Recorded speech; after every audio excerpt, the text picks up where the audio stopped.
Une blockchain comporte des blocs de données. Pour falsifier ces blocs de données, il suffirait de modifier la zone de données et de réemboîter les blocs suivants, ainsi qu'un de plus pour faire prévaloir cette nouvelle chaîne de blocs. Mais pour ça, il faudrait être plus vite que la puissance mondiale ou sacrément chanceux. Pourrions-nous provoquer notre chance à l'aide d'un logiciel ou d'un robot qui, à chaque bloc, essaie de modifier le bloc courant en falsifiant une transaction vers un compte donné en remplaçant l'adresse de destination et essayant de trouver le nouveau hash ainsi que le suivant. Et tout ça avant que les autres mineurs du monde ne trouvent un seul autre bloc.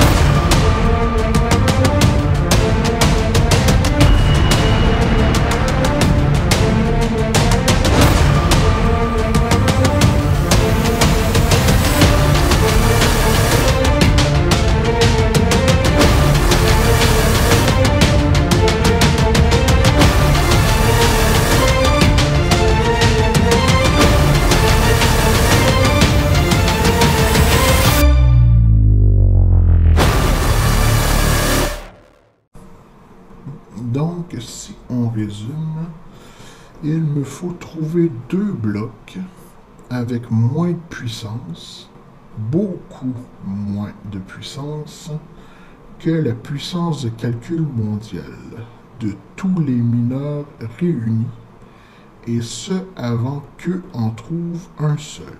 Je sais qu'il arrive qu'aucun bloc ne soit trouvé en 1 heure, et même parfois 1 heure et demie. Donc il suffit qu'un jour je sois extrêmement chanceux pour trouver deux blocs de suite et que le réseau soit malchanceux en même temps.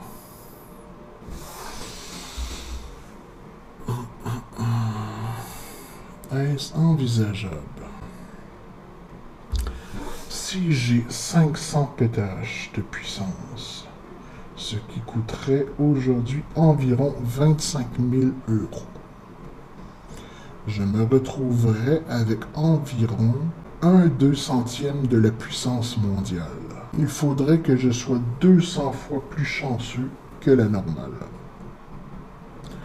Soit 200 fois 100%, ce qui donne 20 000% de chance. Et ce, pour avoir la même puissance que la puissance mondiale, et là encore, j'aurais une chance sur 2 d'avoir le bloc avant les machines du monde. Donc il faudrait que je sois à 40 000% plus chanceux que la normale. Mais tout ça me fait réussir à recalculer le bloc que je veux modifier avant que les autres ne trouvent le prochain. Mais ce n'est pas fini. Il me faut trouver aussi l'autre bloc avant eux. Il me faut être 80 000% plus chanceux ou plus puissant que le monde entier. Donc je pourrais quadrupler ma mise de fonds. Donc, allons, soyons fous, mettons 100 000 € d'investissement pour seulement acheter les machines nécessaires. Donc, on se ramasse à avoir besoin de 20 000% de chance on pourrait dire que je pourrais être chanceux en même temps que les autres soient malchanceux. Donc à l'extrême, 1h30 sans bloc, ça équivaut à environ 1 bloc sur 9. Ce qui fait que le réseau peut être malchanceux au maximum de 900%, et ce historiquement, et soyons fous, mettons 1800%. Donc ça veut dire qu'on doit tout de même être chanceux à 18 200%. Donc on pourrait rendre ça encore plus facile si on se lance un peu plus dans les dépenses. Allez, 1 million d'euros, ce qui nous donne 40 fois notre puissance initiale qui était de 500 PTH. Donc on se retrouverait à 20 exahash, ce qui est 1/5 de la puissance mondiale. Donc il nous faudrait 1000% de chance pour trouver le bloc modifié et le bloc suivant au nez et à la barbe de la puissance mondiale. En faisant un programme qui s'essaie à tous les jours, à tous les blocs qui sont trouvés dans la journée, on pourrait peut-être un jour y arriver. Mais bon, 1 million d'euros, sans compter qu'il faut payer l'électricité de toutes ces machines, qui coûte au moins 900 € par jour. Donc 27 000 € par mois, donc 328 500 € par an. Donc, tant que nous ne réussissons pas à faire notre coup d'État, cela nous coûte 27 000 € à tous les mois. Beaucoup se diraient, oui, mais tous les 10 minutes, tu participes à une nouvelle chance d'y arriver. Oui et non. Tous les 10 minutes, j'ai exactement la même chance que le précédent tirage. Donc le nombre de fois que je vais me réessayer mathématiquement n'influencera pas ma chance et ma malchance dans la suivante. Et un autre élément vient de pimenter tout ça. Pour améliorer le rendement et que ça coûte moins cher, beaucoup se diraient « mais on a juste à miner réellement pour faire du profit et par la bande, tenter la chance avec notre robot du mal. » Ok, oui, ce serait pas mal.